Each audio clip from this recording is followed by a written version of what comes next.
What's up? Welcome in, Hoge and Jahns, with you almost exactly 12 hours after the Bears traded for Keenan Allen. Big move, Johnsy. How about that? It's like the type of move that's straight out of your text messages a little bit, not that, I'm talking about like your readers and fans and your family and friends that are in your text messages. Oh, hey, how about they do this? Like where they send out all these fantasy football like trades, and here it comes to fruition. Yeah, I mean, I think the Bears did a good job of keeping this kind of under wraps. We did talk about it earlier in the week, just this idea of, which of the, I guess we could call them the big four Chargers that had cap problems would come loose. And, Mike Williams got released. So I was like, okay, well, now they're going to hang on to Keenan Allen. And I think that's kind of why it went on the back burner a little bit. But reportedly, I know you guys had this in your athletic story that they asked Joey Bosa, Khalil Mack, and Keenan Allen to take pay cuts yesterday. Bosa and Mack restructured their contracts to accommodate, and Keenan Allen said no, and that opened the door for this big trade to add another legitimate wide receiver. So we're going to give you our initial reactions to this here in the first segment of the podcast, and then we're already planning on having Josh Lucas on the show. So Josh Lucas will jump on too to give his thoughts on Keenan Allen, what's been going on with Caleb Williams, Justin Fields. Hard to find somebody who would have a better idea of, where Justin Fields might be at in all this than one of the guys that drafted him. So we'll hear from Josh Lucas here shortly. Make sure you're following us on Twitter at Adam Hoge, at Adam Jahns, and of course at Hoge Jahns on Twitter as well. HoganJahns.com is where you go to get the merch. Johnsy's rocking the Navy Walking Bear polo today. If you're watching on YouTube, it's kind of hiding behind the Hoge Jahns logo here a little bit. There you go. It is. It kind of lines up perfectly. I wish I was playing golf in that polo this morning. It's a little cold. I do have golf on my TV. Caleb Williams was at a golf tournament yesterday. Some people didn't like that. That was funny. The PGA put out a nice video last night of him taking in the 17th hole. I'm all for that, by the way. Yeah. What? Just being at the 17th hole at TPC. Yes. I thought you were talking about us. Yes, I am also for being at the 17th hole.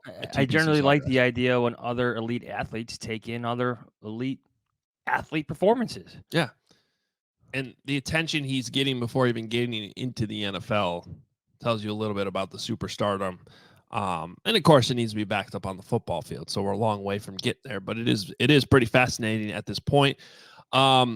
I'm just noticing that I'm wearing black, you're wearing navy. My wife, that's one of her pet peeves, so she's not going to like watching this with the black and navy. We should have worn green.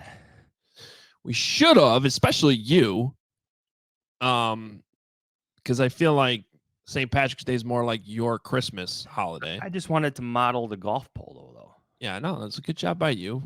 I'm just modeling Under Armour, apparently, so I'm not helping us at all. Let's jump into the Keenan Allen deal. Just your initial reaction, how he fits in, age, contract, all of the above.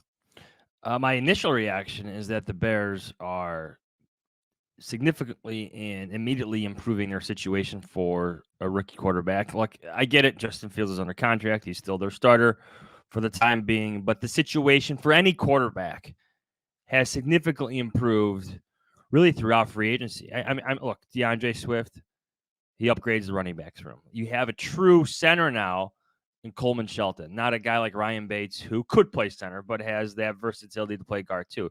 You have a center who has played that position for 2+ seasons now, including for a playoff team in the Los Angeles Rams. That's a plus to me. And now you add Keenan Allen, who has widely been considered one of the best slot receivers in the NFL. He doesn't have to be a true number one. You have that in DJ Moore, so the pressure isn't on to produce in the ways he has produced in the past. But he's a true slot receiver, a veteran with a lot of experience, Pro Bowl clout in that locker room. It immensely improves the situation for the Bears quarterback. I mean, yes, 100%. And even if you lower expectations a little bit, like, look, he's going to cost a lot against the cap. It's $23 million. including the $5 million roster bonus he's due on Sunday. But and we'll see. I guess there's a chance they could restructure this if they wanted to. Add a year to it, maybe. Yeah, maybe we'll just have to wait and see on that. But regardless, even if we take into account the last 2 years since hitting 30, Keenan Allen missed 7 games in 2022, and he missed 4 games last year. Well, he still had 108 catches last year for over 1,200 yards. Like, He's good. so, Good yeah, player. let's say he misses 3 to 4 games again, and even that number comes down to 80 catches. I mean, that's more than double what you got out of Darnell Mooney last year. I'm just thinking about what this means in terms of quarterback development. It's on and off the field, right? It's Right, the invaluable experience of having a 6-time Pro Bowl receiver with you every single day at practice. Even if he's not practicing, the tips he could give you. Keenan Allen has played with Justin Herbert, but also Phillip Rivers. What a great resource to have. Plus, you have DJ Moore. Plus, you have Cole Kmet. This is a good move for the Bears. Yeah, I mean, it's hard to, especially when you have the space, unless you're obsessed with losing a 4th-round pick, which they do trade here. Their 4th-round pick. They also have the Eagles' 4th-round pick a little bit later in the fourth round. But come on, a 4th-round pick for Keenan Allen. And I mean, this guy regularly. Look, last 7 years, 102 catches, 97 catches, 104, 100, 106, 66 2 years ago when he only played 10 games, and then 108 last year in 13 games. I just think you need to keep this always in the context of what this means for potential quarterback development. It is this situation that the Bears are creating with this superstar power, this name power that Keenan Allen provides. It's just vastly different than what the Bears provided Mitch Trubisky in his rookie year. It's also different than what the Bears had for Justin Fields in his rookie year. And year 2, especially year 2. Yes, especially year 2. Just in terms of what Caleb Williams could be walking into. DJ Moore, Keenan Allen, Cole Kmet, Gerald Everett, plus maybe some draft picks too. Like it's just a vastly better situation for a rookie quarterback to walk into. And we all expect that to be the case. I know Justin's still under contract. He's still here. There's no trade market. I get all that. But if you're improving his situation, you're improving his potential replacements situation as well. Yeah. I mean, I don't really see any downside to this because anytime you make a move, a signing, you have to think worst case scenario, right? So, like, worst case scenario is you get him for 1 year and he's hurt a bunch and he doesn't go as you thought it might, right? Okay, you had plenty of cap space. You gave up a 4th-round pick, and he's still in that building to help mentor and bring along a rookie quarterback. He will provide Caleb Williams with so much more than a rookie 4th-round pick, which may not even be a receiver, which could be a linebacker. Right. You know what I'm saying? Like, just keep it in the context of the quarterback position. Building around the quarterback, helping a rookie come along in the NFL. This is a big move for the Bears, especially in that context. And even if it is a rookie receiver that you use with that pick, like, that guy's not going to be able to give you what Keenan Allen. That could be Tyler Scott. That could be Velus Jones Jr. Right. 100%. And even if it's more like Darnell Mooney, who was great as a rookie, I mean, that's still not a polished player who, I mean, really is one of the best route runners in the entire league in Keenan Allen. And just having, remember last year when the Bears traded for DJ Moore and there was like that viral stat that he would already be the Bears all-time leading receiver in yards? Mm-hmm. Well, Keenan Allen would already be their all-time leading receiver in receptions, yards, and touchdowns. So, well, ain't that something? They've never had 2 productive players like this. The only thing I can think of that would rival it is when they had Brandon Marshall with a young Alshon Jeffrey. Yeah, I'm going back to that season right now.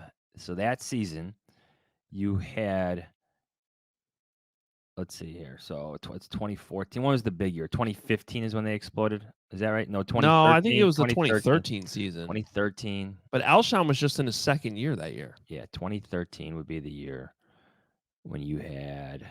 Here are the numbers. You still have Matt Forte. Yeah, Brandon Marshall, 100 catches, 1,295 yards, 12 TDs. Alshon Jeffrey, 89 catches for 1,421 yards and 7 TDs. And you still had Matt Forte, 74 catches, 595 yards.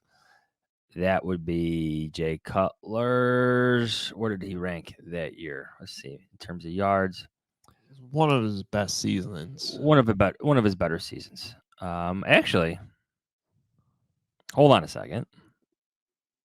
No, was that the Josh McCown That's year? the Josh McCown year. That was when Josh McCown got a bunch of games. But then That's Jake when came in. guys like Mark Carman became McCowney.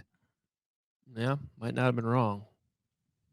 But, well, look, they have something that rivals that, and at least career-wise, because these guys, Keenan Allen's certainly way older than Brandon Marshall and Alshon Jeffrey were at that point in their careers. But you're talking about two 1,000-yard receivers and 100-catch type guys. This is big.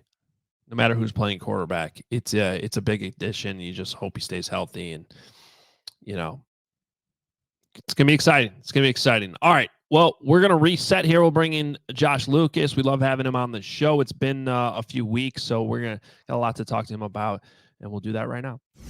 All right, good to have Josh Lucas back on with us as we inch closer and closer to the NFL draft and lean on his expertise and years of going through this process and continuing to do so this year with us. And Josh, thanks for jumping back on with us. We had some big news last night. The Bears making a big trade for Keenan Allen. Just what was your initial reaction to adding, one of the best wide receivers in the league, quite frankly.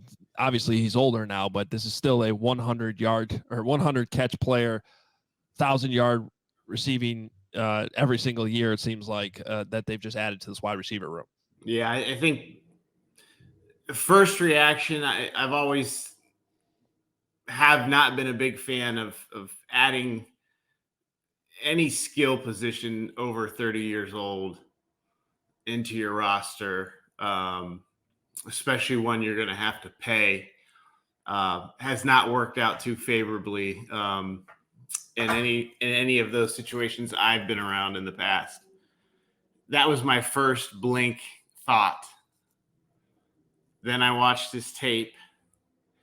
Then I thought about the landscape of what the Bears wide receiver room looks like right now. Void of Mooney. There's one starting receiver on that depth chart. Now you're adding a bona fide starter who, after watching his tape last night, can clearly still play. He's best in the slot. I would compare him to, the 32-year-old pitcher in baseball who tops out at 86 miles an hour but still wins 15, 20 games a year because he's got outstanding command of 4 different pitches and he can locate as good as anyone. Like this dude, speed's never been a part of his game, so it's not like a little decline in speed is going to take too much away from him. He's sudden and he's really athletic. He changes pace as good as anyone you'll see, and that's how he creates one-on-one wins against DBs. Even on the outside, he can still play if he has to. He's best when he's in the middle. Super good feel versus zone coverage. He's always been a high volume, kind of low yards per catch guy. He's definitely going to make them better. I think if you're a Bears fan, they got better. If you're a Keenan Allen fantasy football owner, his numbers are about to take a plummet because regardless of who's playing quarterback, if it's Justin or a rookie, I still think this thing's going to be built through the run. You know, they added Swift. They're going to have a nice complement of backs. They've shown the last 2 years they can run the shit out of the ball. And you don't want to take too many targets away from DJ. So the ball, I don't think there's going to be quite the volume of targets to go his way, but he makes them better. I was a little shocked that they were willing to take on $23 million this year. So I wouldn't be surprised if there's some kind of extension, renegotiation to lessen that cash hit in 2024, or maybe they have it and are just saying, hey, we'll ride with it for a year and see what happens. I would imagine they're going to try to get some kind of extension out of it, lessen the cash hit, and then know you have him for another 2 or 3 more years as he finishes out his career. And then just to add, if it is a rookie quarterback, it's nice to have 2 really, really, bona fide vet, mature, experienced guys in DJ and obviously Keenan to help that kid out. That's what I wanted to hit on, because in a way it's starting to like remind me what you guys did in 2018 when Mitch was your guy. It was time to build around him. You brought in Allen Robinson, Taylor Gabriel, Trey Burton. You drafted Anthony Miller at that time. Like, the investment was made to improve the quarterback situation. So, like, maybe expand on that a little bit. Like, if it is Caleb Williams, what do you think he's walking into now with DJ, with Keenan, with Cole, with Gerald Everett, with a true center this time in Coleman Shelton? Like, what do you think the Bears are now providing a rookie? Yeah, I thought even before these moves were made, they were pretty well set up to handle bringing in a rookie quarterback if he's got to play year one. They've shown they can protect. They've shown they can run the ball. They have a number 1 receiver, and now, like you said, they've just made these additions. If you're taking a quarterback in the first round, it is your responsibility as an organization to do everything you can to put as much talent around that player as possible to help him succeed. Because no matter who it is, Caleb or any of these guys, the rookie year, especially for Caleb's going to have to change the way he plays football. It's like it's a different style of football. So if he's forced to play year one, the more help, it's just obvious, the more help you have around him, the better off he's going to be, because there's going to be less pressure on him. I still think this thing, the OC's coming from Seattle, they run, I think it's going to be high volume run. So I think the pressure is going to be off whichever quarterback is playing next year.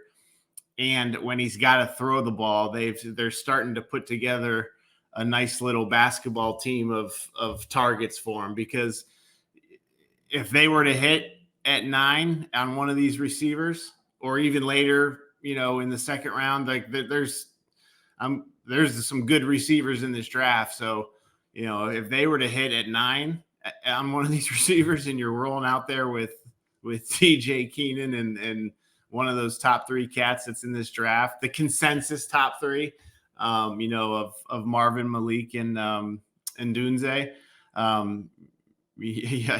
That's a pretty good. We didn't have anything close to that, for Mitch. We had some good players, but that would be some high level talent to put around a rookie quarterback, or even if it's Justin. Well, okay, speaking of Justin, what do you make of the developments, kind of going back to the combine the last few weeks here in, first of all, general manager openly talking about publicly the idea of trading him, not committing to trading him publicly, but even talking about that publicly and doing right by Justin is not typically something you hear a general manager say publicly with the media, unless it's, going to happen. I think we'd probably agree that Ryan Pace probably would not have been so open, in talking about that publicly. And then nothing really happening here. And a bunch of other moves, a bunch of other trades, quarterback movement across the league, now down to backups being moved, and Justin's still in Chicago. What do you make of all this? So Yeah, I felt when I saw the Indy press conference that something was imminent because they had something done, and maybe Atlanta didn't think they were going to get Cousins and were prepared to move on Justin if that Cousins deal didn't go through. Cousins obviously could have easily said, "Hey, I just want to stay here in Minnesota." Or he was just being open and candid with everyone saying, we obviously have the first pick and it's looking like we're taking a quarterback and if we get the right deal, we'll move on him. There's two things that could be going on right now. One, it's just an extremely depressed market for the player specifically.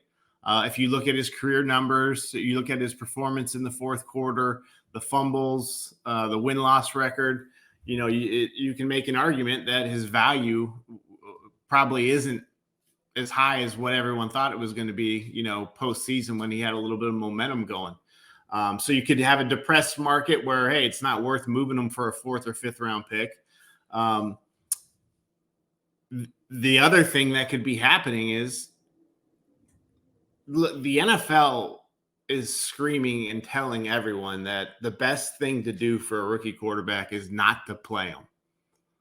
Like, without a doubt, it helps any of them, whether it's Caleb, whether it's Jaden, whether it's Drake, whether it's JJ. The best situation is to not have to play. Justin would be an ideal bridge to get to the second year for the rookie quarterback. We tried to do it with Mike Glennon, and it blew up in our face, and we had to play Mitch way too soon. Andy got hurt in the second or third game against Cincinnati, and then we got into this rotation thing. But ideally, Andy could have stayed healthy that whole year, and Justin could have played his second year. So I don't know what they're thinking inside Hallis Hall, but it's not a bad idea. In a vacuum, to me, it's the best situation. Let Justin play this 4th year. Let the rookie sit, especially if it's Caleb, because he's going to need an adjustment to not only how he plays, but he could probably use a year of where the media is not breathing down his back and to grow up and to mature and to see what it's like to be a pro and to learn from Justin. In a vacuum, to me, it's the best scenario for Justin to play and then for the rookie to sit. But we all know it's not a vacuum. And if it is Caleb and you're deciding to keep Justin, the circus is coming to town. Like, training camp will be nuts. Every throw will be micro-analyzed. And if you're mature enough inside your building, if you have quality leadership, if you have good people in your locker room, that part shouldn't matter. The risk of playing Justin next year and letting the rookie sit is if it divides the locker room. If somehow people start taking sides. I don't anticipate. I couldn't see that happening because I feel like Justin has the backing of his teammates, and I don't see some rookie coming in and pulling that support away from Justin, no matter who it is and no matter how well he's practicing. But there is the risk of that. It has happened before in our league, and it's damaged the team and ruined seasons. So, like, you have to weigh that risk versus the positive of being able to sit a rookie quarterback and play with a vet who's going to be surrounded by a good team. And look, at the end of the year, they showed you not only can they hang with playoff teams, they can beat playoff teams. So, like, their defense is going to be better. Justin will be better if it's in his 4th year. And you get to sit a rookie quarterback, which I know, like, there's just pressure once you draft a guy in the 1st round, you got to play him. You got to play him. If you can sit him and let him learn, history has told us it benefits the kid greatly. With what you know about Justin, do you think he'd be okay with that? Like, you just drafted a quarterback 1st overall, and you want me to stay to be your bridge quarterback? Like, I was your first pick not too long ago. Like, do you think he would accept that? Do you think he would be okay with that? Or is it just the hard reality that I'm looking around the league, this is my best chance to play, to reprove myself to everybody? Like, knowing what you know about Justin, do you think he would be okay? I think the league's telling him his value right now, and all he wants is a chance to start somewhere and prove that he can get better and be better. And to me, what better place to do it than the place he's done it the last 3 years, where he's comfortable, he knows the building, he knows the teammates, he knows the team's going to be better.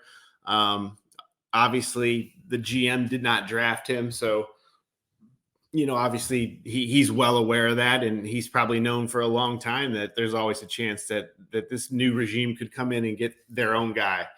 I think Justin would handle it well. My concern would be more how the rookie handles it.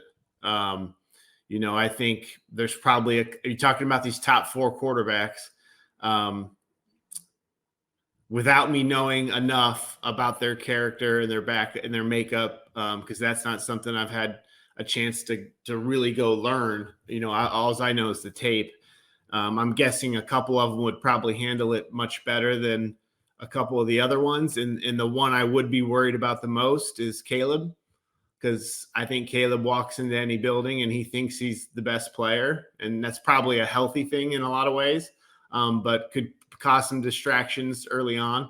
But I think Justin is mature enough, self-confident enough to say, hey, I'll welcome the competition, and this will give me a chance to be a starter, and show the league that I can play. And in the long run, that could benefit the Bears. Obviously, if he were to play really well, and obviously they're not going to do his 5th-year option, so he would be a free agent.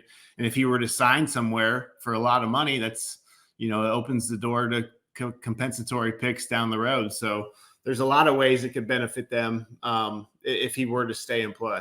So Josh, let's play this out a little bit. Because I agree with you in a vacuum, that's not a terrible situation. The reality is training camp comes, like you said, every single throw is going to be overanalyzed. It will be anyway, whether Justin stays or Caleb's here. But now you got some type of, even if the Bears come out and say there's no competition, Caleb's sitting, everyone will make it a competition on a day-to-day basis over who's playing well in each practice. I remember when Mitch was sitting behind Mike, there was the issue of us even having availability to Trubisky because everybody wanted to hear from the rookie quarterback. And I think during camp, before they're required to talk every week, it was like every other week we would talk to Mitch or something like that. And then once the season began, every player has to be made available. So you had Mike Glennon in a press conference room that's much bigger with half the amount of media that was huddled around Mitch's locker. In the locker room, cramping things up. That's just the reality of how it would be again, once again, with Caleb Mania coming to town. Meanwhile, Justin has struggled to stay healthy. So the second he gets hurt, which is bound to happen at some point, Caleb probably comes in and plays, or he doesn't, and somebody else, Brett Rippon's going to come in and play, or Tyson Bagent's going to come in and play.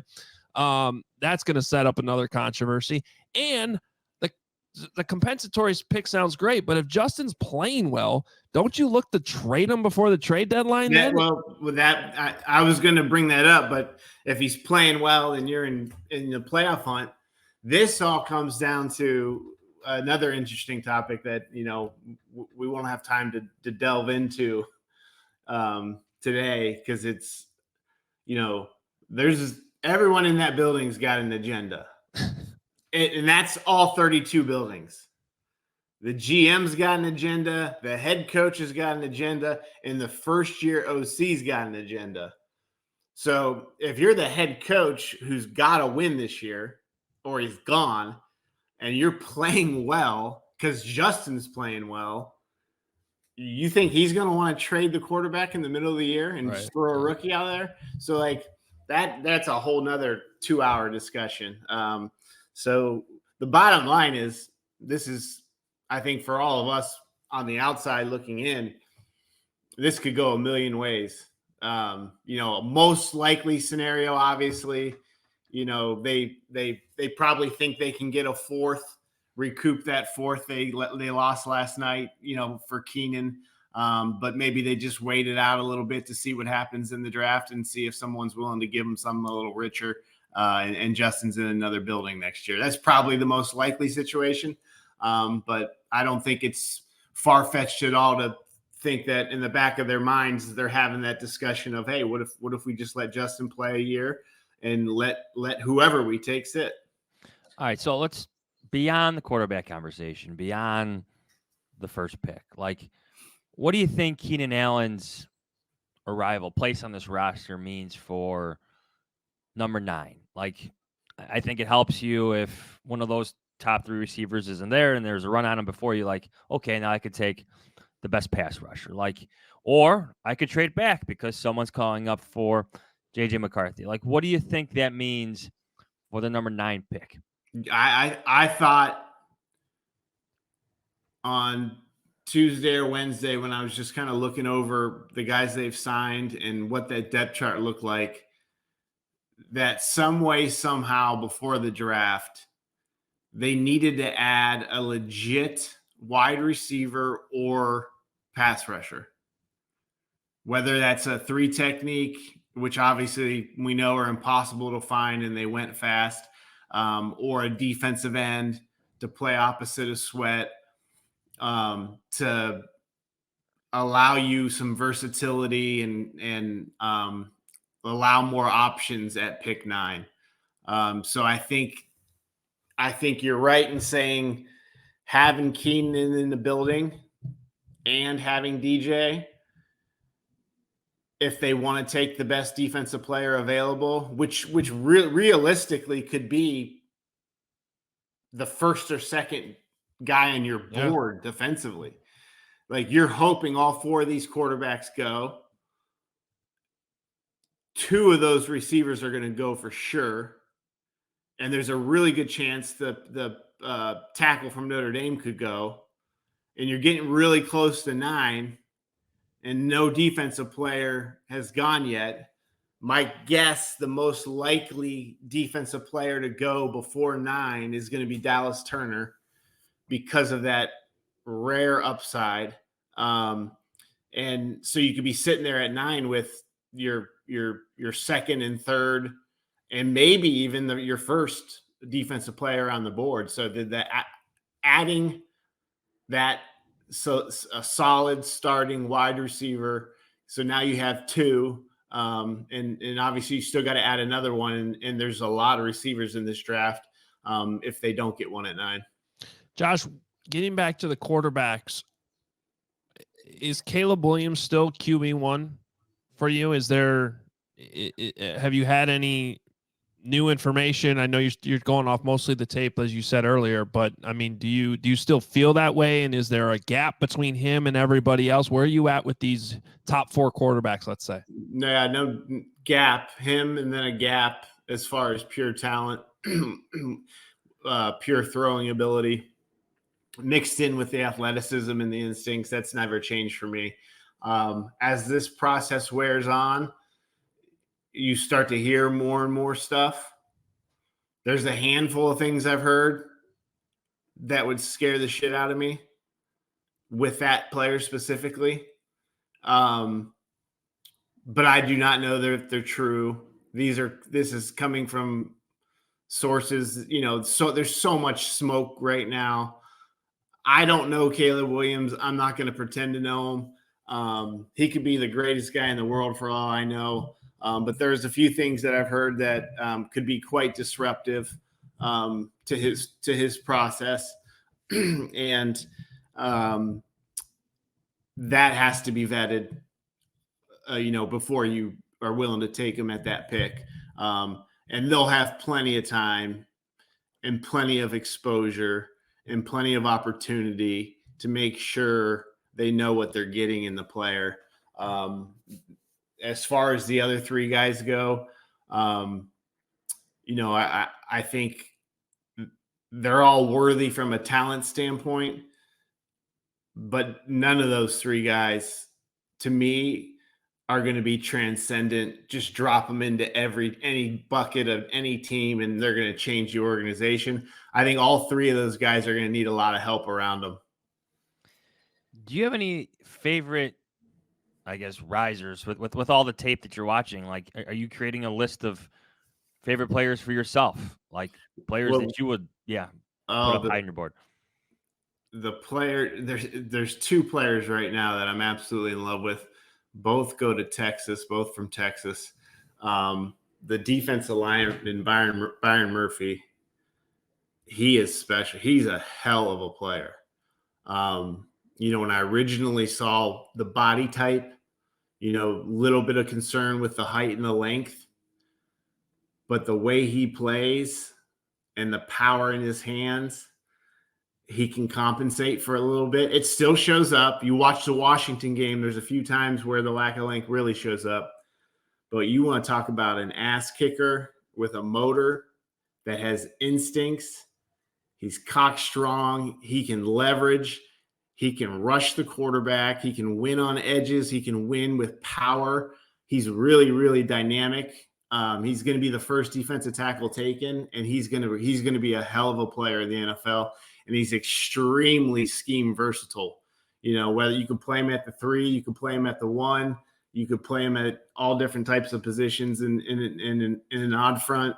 Even though he's not that ideal 6'4", 6'5" long guy, he can compensate for it with a lot of ways, man. His grip strength is rare. He gets his hands into tackles or guards' chests, and the way he can just snatch and jerk those guys, it's pretty special. And he can run. He ran 4.88 at the combine. He's a guy that, I would be super excited to draft at any point in this draft in the first round. And then the other guy, I turned on the tape to watch Worthy from Texas. This is pre-combine. This is before the combine. But obviously, we all knew Worthy had world-class speed, and I wanted to watch it. Adonai Mitchell is the most talented wide receiver in this class, right alongside Marvin Harrison. Wow. If these guys all hit their ceiling in 3 years, to me, those are going to be the top two guys. He didn't just do it this year. This kid did it since the first day he walked on Georgia's campus. You know, a fun fact on Adonai Mitchell: 5 college playoff games. His true freshman year, they played Bama, and then they beat Bama. No, they beat Michigan, and then they beat Bama. His sophomore year, they beat Ohio State, and then they beat TCU. His junior year, they lost to Washington. 5 playoff games. He scored a touchdown in every one of those games, including the game-winning touchdown against Ohio State in the fourth quarter, where he ran a hell of a route against a future first-round pick in Denzel Burke for Ohio State. He is uber talented. He's a little raw. He's just scratching the surface. He's got to get better after the catch because he's got the skill set to be a good run-after-catch guy. But of all these receivers, even Marvin, no one consistently whoops corners on the outside. I didn't see anyone who can cover him. He's played Bama 3 times. They can't cover him. Like, he has high-end ability. And really, I think there's some character stuff people are concerned about because he really, in my opinion, he belongs in that top 3 group. He belongs in that category. There's no gap. And he's got the biggest upside. Missed his senior year of high school football, missed pretty much his whole sophomore year at Georgia due to an injury. He hasn't played a ton of football, and he's just got the body type, the burst, a guy that big that can drop his weight and change directions. Like, the stuff he does is pretty special. So those are 2 guys that are really hot right now. And then the other receiver from North Carolina, who's much more of a wild card. Tez Walker. He is extremely interesting. He's play speed. When you talk about on the outside against a corner, stacking a corner vertically, he's the fastest guy in the draft. He runs by guys on the outside better than Worthy does at Texas. His play speed is sick, and he can track the ball, and he's tall and he's long. Now, he's a terrible route runner. He's not played a ton of football. 2 years at Kent State, 1 year in North Carolina. He's stiff in his lower body, so there's limitations. But there could be – I wouldn't be surprised at all if this kid becomes, a bona fide deep threat in this league that scares the death out of defensive coordinators because he is tall, long, and can roll. All right, we're going to finish with 2 more questions, and we'll try to get through them quickly. But any of these free agent additions that the Bears signed this week really stand out to you, or any that you're like, I have no idea why they signed that guy?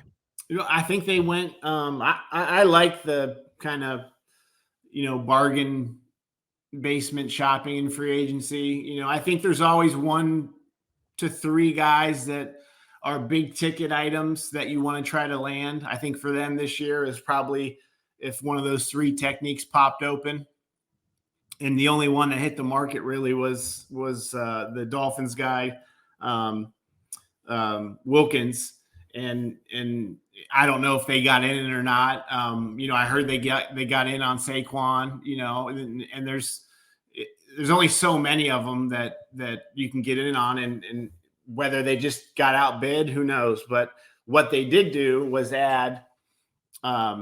They were prudent. I think they were fiscally responsible. They didn't go out and spend crazy money on anybody.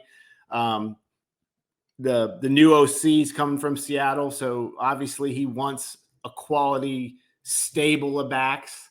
They upgraded there. He's the most talented back they have now. I really like his ability in the pass game, which was featured more in Detroit than it was in Philly. The trade for Ryan Bates, a guy that's only making $4 million a year. If he's got to start at any position, you're going to be happy. He's going to get you through the game. He can be your starting center if he has to be. I'm not as familiar with the Rams guy that they signed, as far as him being the for sure starting center. I know Bates can start if he has to. I didn't mind that trade at all. Gerald Everett is a upgrade. We talked about this as far as needs when we did the personnel. They had to get a U tight end. He is an upgrade over Tanyan. He's getting close to 30. He's not a true one-on-one winner that you want at that position, but he brings much more speed. He can threaten you vertically, and he's also a much better blocker in space than Tanyan was. He's kind of been on these career one year, $6 million deals, 2 year, 12. It's kind of been his thing since 21. So I like that signing as well. Josh, let me let's hit on Gerald Everett for a second, because yeah. I mentioned this the other day that he was drafted 1 spot ahead of Adam Shaheen in that 2017 draft. Is there any type of story from that unfolding in that second round that year that you can share, just with Gerald Everett going off the board? Did you guys like him too? Yes, I have the board right in front of me.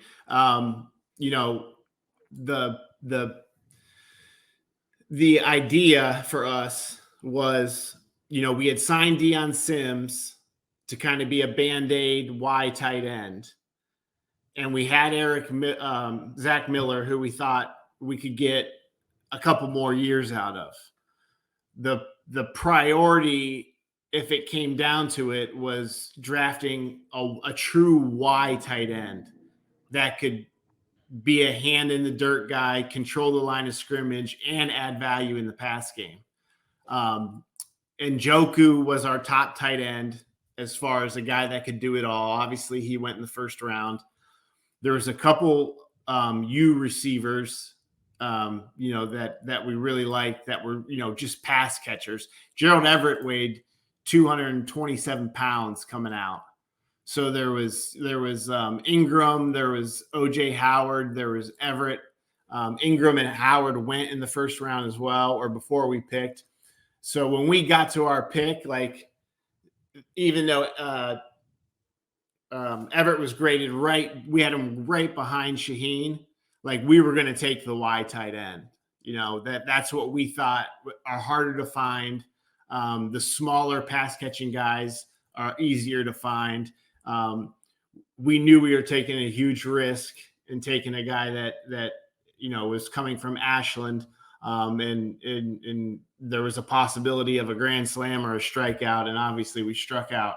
And it's unfortunate that of all those guys, he was the one that by far had the least production and the least impressive career. But that was the situation. We grade those guys in two separate categories, like the true Y versus more of the U undersized pass catcher, and we were coveting the Y tight end more. But we had all those guys graded in the second round. They were all kind of clumped together. All right. Well, now he's on the Bears anyway. A few years later, it's funny how that works out. And then the last thing. I like Byard because you have a young secondary. You lose the maturity in the vet in Eddie. And even though Byard has fallen off, he lacks ideal range. He can be compromised in some one-on-one situations. He's a savvy vet that can get his hands on the ball. And I think that's kind of been an undervalued, not talked about a lot addition for the Bears. You really just replaced Eddie with a similar type player, a guy that's more instinctive and going to get his hands on the ball than he is physically gifted and fast. So I think they're doing a really good job.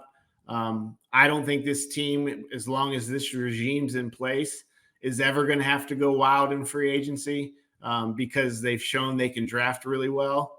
And then the other thing is we didn't talk about is cap space and cash are two different things.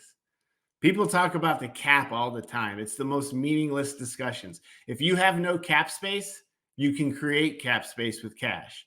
It's all about cash. So the Bears are working under a budget. So even though they have a huge cash or cap space, it doesn't necessarily mean they have the cash to spend it. And we all know what's going on. They're saying they're going to commit $2 billion to a stadium downtown.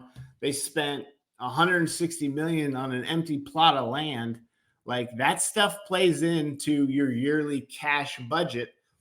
So they could be operating under some restraints, due to those situations that could also lead them to be more bargain shopping than perhaps they would have been if they had more cash available. I'm glad you circled back to that because I heard you mention that earlier when we were talking about Keenan Allen and how you mentioned the cash. You didn't mention the cap. And we know the cap's not a problem right now. So that did caught my ear, and I'm glad you circled back because I was going to ask you about that. So that's super interesting. The cap is the most over-talked about thing. I've spent 10 years in New Orleans. We were over the cap every year. It's like a running joke now. Year. We're way over the cap. How are we going to do this? How are we going to do that? Guess what? We signed who we wanted to sign. We kept pushing contracts out into the future. I'm sure it'll come back to bite them in the ass at some point in time, but it's been 15 years later and they're still competitive. And obviously they're not as good anymore because they don't have Drew and Sean. But like, if you don't have cap space and you want to create it, you can create it. If your owner's willing to spend cash, cash is king. That's all. It's all about that. The whole cap thing is just kind of, a parameter that is needed, but it can be circumvented in all types of ways. All right, well, we'll keep that in mind if they end up restructuring that Keenan Allen deal here. It'll be interesting to see. Josh, thanks so much, man. We always appreciate it. Yeah, thanks, guys. Thanks, Josh. All right, my biggest reaction that I think we have to go back to in that entire interview with Josh Lucas, did he say Byron Murphy is cockstrong? You took note of that too? Yeah, I mean, he did.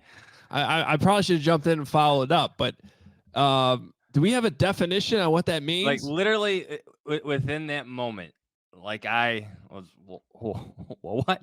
You were 'Cause I, Googling? I, you know me, I love scouting buzzwords. I mean, I that's do. you got to be careful Googling that, I feel like. True, also true. But if you put the word definition in there, it's safe. Okay. So I have an individual who acts manly and/or cocky. Okay. Here's another one: a type of physical strength that is not derived from the weight room, but rather from having balls of steel. Oh, Now I'm spitting on my mic. yep. All right. And this is where this podcast is going. Well, I was just like, is this one of those like borderline uncomfortable scouting terms, or is this a real? This is a real definition. And then our producer Kent here has brought to our attention. I think we dive into this because there might be a connection to Matt Eberflus. Like we might actually have to ask Flus a question here because we know Flus has his nicknames. We know Rod Marinelli is his mentor. One of his mentors. And there's a story from the Dallas Morning News from it's actually from 2015. But it goes back to when Rod Marinelli arrived in 2013 to help the Dallas Cowboys defense. Key members of the unit were given nicknames. Does this sound familiar? Flus and his nicknames. Nick Hayden. Badger, by the way, Nick Hayden. Graduated from Wisconsin the same year as me. Nick Hayden's nickname given to him by Rod Marinelli was Golden Cock. Don't get mad at me. This is in the Dallas Morning News. It's legitimate. Yeah. Yeah. Why would we manage? I don't know. I think everybody's now thankful that we've revisited this story from the Dallas Morning News. Well, this is all Kent. I mean, he's the Cowboys guy, and he brought it to our attention, and this is great. And apparently, now I'm clicking on a Twitter link. Apparently, there were actually T-shirts made up. So what we are now suggesting that when the Bears do draft Byron Murphy with the 9th overall pick, the T-shirts, we're not saying Hoge Jahns shirts, but T-shirts be made with the nickname Cock Strong. I mean, I don't know if it quite qualifies as an obvious shirt. A little less obvious of a shirt, but it's an obviously good nickname. I feel this is what I love about. I feel like Joe can get behind this for a T-shirt. Like I love talking ball with Josh because all the scouting terms get thrown in there again. Like he reverts to that, and that's like I love it. I love scouting lingo, and this is a good one. Yeah. But it also makes me wonder about the less clean nicknames that Flus might have for members on the team that we haven't heard. I mean, I feel like we've only heard of like Mako Shark. Okay, but if Rod Marinelli is really your mentor, there must be some better nicknames than this. He's tamed it down a bit. Yeah, and makes me wonder what the nicknames really are for us. The idea, the visual of like one of those Bears mic'd up behind the scenes cameras, where he's walking around high-fiving guys before the game. This, Golden Cock. If we get to talk to Flus again at the owners' meetings this year, I mean, we might just have to do the whole interview on this. No, it's coming up for sure. But like, come on, dude. We're here at the owners' meetings. The weather's nice. We're in Florida. We need every nickname that you have on us right now. Yeah. Come on, spill it. And the nicknames that he has for the media. That's what I'm saying. Oh, okay. Oh, yes. Okay. We need those. Yeah. All revealed in this episode. I think it's coming. That's fantastic. All right. Anything else serious that we should react to? In all honesty, like the stuff on Justin Fields is fascinating. Like, forget the press market conversation. Just the idea of the Bears being his best situation to prove himself to the league again, and how the Bears might be actually okay with providing that, given the right selection of quarterback and who they put in that QB room with Justin Fields. See, the only thing I really, because I do agree with him that it's not in a vacuum, as he said. Yeah. Repeatedly. Yeah. I would also, there's a couple things I quibble with. One is I think Caleb is a little bit different in that I do think he probably should play right away. Two, like your follow-up of whether or not Justin would be okay with that. I think publicly he would do what he's done from day one that he's gotten here and put on a brave face and say, yeah, whatever the team needs me to do and all this stuff. I think privately, how could you not be like, dude, you're going to make me learn another offense here? And then I'm going to have to learn another offense next year because everyone involved in the situation knows he wouldn't be here in 2025. I keep coming back to this conversation. I think it's a conversation worth having because he's still on the roster. But we've been through this twice now. We went through it with Mitch Trubisky. We went through it with Justin Fields. The idea of sitting these guys sounds good. It's not very realistic. And before you bring up the Chiefs, and Ryan Poles was there, completely different situation. And the fact he was there, he knows it's a different situation. Well, history is against this idea. It is. It really is. Who knows, though? Something to think about. You don't want to think about it? I'm thinking about it more than I ever have right now. So if you're part of that Justin Fields fan club, like if you're that person running that Twitter account, like Adam Fields is thinking about this. Did you just call yourself Adam Fields? Did I call myself Adam Fields? I think you called yourself Adam Fields. Adam Jahns is thinking about this Fields situation. Okay. I'm laughing internally still right now. Sorry. I'm lost. We got to end this podcast. That was a good one. All right. Well, thank you to everybody listening. And thanks to Josh Lucas, of course, for jumping on with us once again. We will be back next week with a couple more episodes. Some important pro days going on next week. Caleb Williams, JJ McCarthy. Well, USC's pro day is on the same day as Alabama and Ohio State. Yeah. So that's interesting because the Bears are going to have to split up resources at least a little bit there. Yeah. That's one of those all hands on deck. Everybody's out of the building. Well, maybe you just send the defensive guys to Alabama. Yeah. But Flus has to go to California. That's a good point. You got to have your head coach there with the potential 100%. quarterback. But there's also J.C. Latham at Alabama for if you're looking at offensive tackles potentially. So resources will have to be split up. You also got Notre Dame on Thursday next week. You got Michigan on Friday. So it'll be a busy week on the pro day circuit. We'll have it all covered for you along the way, and we'll see if any more moves are made over the weekend. And we're expecting Keenan Allen to be introduced as well at some point over the weekend. So everything that happens, we will have you covered on the back end of it. We'll be back Tuesday with another episode. I think that's the plan, Tuesday morning. And please follow us on Twitter in the meantime, at Adam Hoge, at Adam Jahns, at Hoge Jahns is our show account on Twitter. Go give it a follow. Please hit the like button if you're watching on YouTube. Please subscribe to our channel, regardless of if you watch on YouTube or if you listen to the podcast. It would help us grow the channel. So please do that. We appreciate all the love and support along the way. All the merch is up at hoganjohns.com. Go get yourself a golf polo. It's golf season.